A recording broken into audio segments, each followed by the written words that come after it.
बिस्मिल्लाहिर्रहमानिर्रहीम। अस्सलामुअलैकुम दोस्तों, मेरा नाम आसिफ खान और आप देख रहे हैं इंडियन मुस्लिम। कुरान की सबसे पहली आयत कहती है कि पढ़ो अपने रब के नाम से, और मोहम्मद सल्लल्लाहु अलैहि वसल्लम ने कहा था कि इल्म हासिल करो। इल्म हासिल करने के लिए अगर तुम्हें चीन भी जाना पड़े तो जाओ।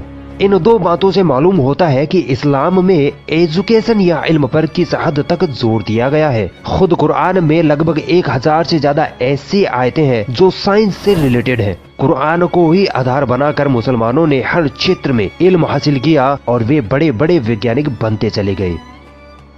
अक्सर मुसलमानों पर ये इल्जाम लगाया जाता है कि मुसलमानों ने दुनिया को कुछ भी नहीं दिया, मगर जब हिस्ट्री के पन्ने पलटे जाते हैं तो हर क्षेत्र में मुस्लिम ही मुस्लिम नजर आते हैं। मुसलमानों ने इस दुनिया को ऐसे ऐसे आविष्कार दिए हैं जो आज भी हम और आप इस्तेमाल करते हैं। साइंस का कोई नामो निशान ना होता अगर मुस्लिम वैज्ञानिक पैदा ना होते। मगर वो कहावत है ना कि जो हुकूमत में होता है वही मनचाहा इतिहास लिखता है। यहूदियों और ईसाइयों ने इस्लाम से नफरत के कारण मुस्लिम वैज्ञानिकों के इतिहास को खूब छुपाया, मगर वो कामयाब ना हो सके। आज मैं आपको 5 ऐसे मुस्लिम वैज्ञानिकों के बारे में बताऊंगा जिनको आज दुनिया झुककर सलाम करती है।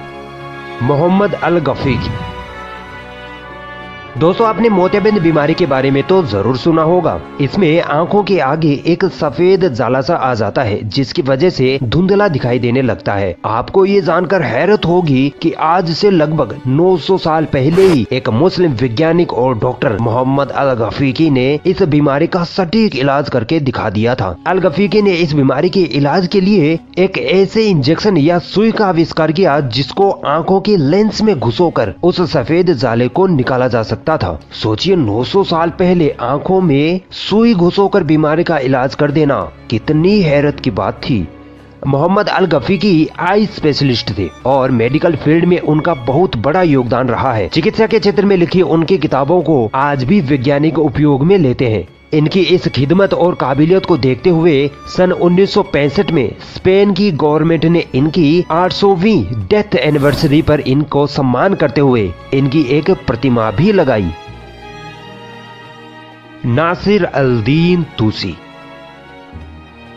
दोस्तों, आपने 10th क्लास में गणित में ट्रिग्नोमेट्री यानी त्रिकोणमिति के बारे में तो जरूर पढ़ा होगा, जिसमें त्रिभुज के बारे में अध्ययन किया जाता है। अगर मुस्लिम वैज्ञानिक अल-तूसी न होते तो आज की गणित अधूरी होती। अल-तूसी को ट्रिग्नोमेट्री का जनक कहा जाता है। ये एक पर्शियन पॉलीमेथ यानी अलग अलग विषयों के जानकार थे। फिलोसोफर थे, फिजिशियन थे, साइंटिस्ट थे और थियोलॉजियन थे यानी धर्मशास्त्री थे। 13वीं शताब्दी में तूसी ने विज्ञान क्षेत्र में 150 से अधिक आविष्कार किए, जिसमें से सबसे ज्यादा मशहूर आविष्कार तूसी कपल का आविष्कार था। तूसी कपल एक ऐसा आविष्कार था जिसकी सहायता से अंतरिक्ष के ग्रहों की घूमने की गति, उनकी दिशा तथा दूरी का पता लगाना संभव था। सोचो, अगर ये मुस्लिम वैज्ञानिक न होते तो आज अंतरिक्ष के ग्रहों का अध्ययन करना कितना मुश्किल हो जाता। और दोस्तों, क्या आपको पता है चांद के एक प्लॉट यानी एक क्षेत्र का नाम इन्हीं वैज्ञानिक के नाम पर रखा गया है। इस क्षेत्र का नाम है 10269 तूसी।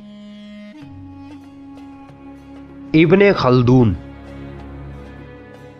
मुसलमानों में एक बहुत मशहूर हिस्टोरियन और सोशियोलॉजिस्ट गुजरे हैं जिनका नाम है इब्ने खल्दून। इन्होंने हिस्ट्री और सोशल लॉज पर बहुत सारी किताबें लिखी थी, जिनमें से सबसे ज्यादा मशहूर हुई अल मुकद्दमा, इंग्लिश में इसे कहते हैं इंट्रोडक्शन। इसमें सोशियोलॉजी के कई प्रकार के नियम है जो उस दौर से लेकर आज तक बहुत बेहतरीन नियम माने जाते हैं। इनकी इस किताब की मशहूरता का अंदाजा इस बात से लगाया जा सकता है कि फेसबुक के सीईओ मार्क जुकरबर्ग ने 2015 में इसे अपनी फेवरेट किताब के तौर पर पढ़ा था।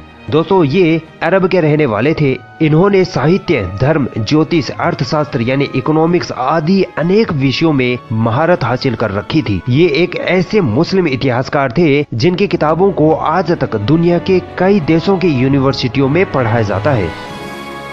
मोहम्मद इब्ने इब्राहिम अल-फजारी।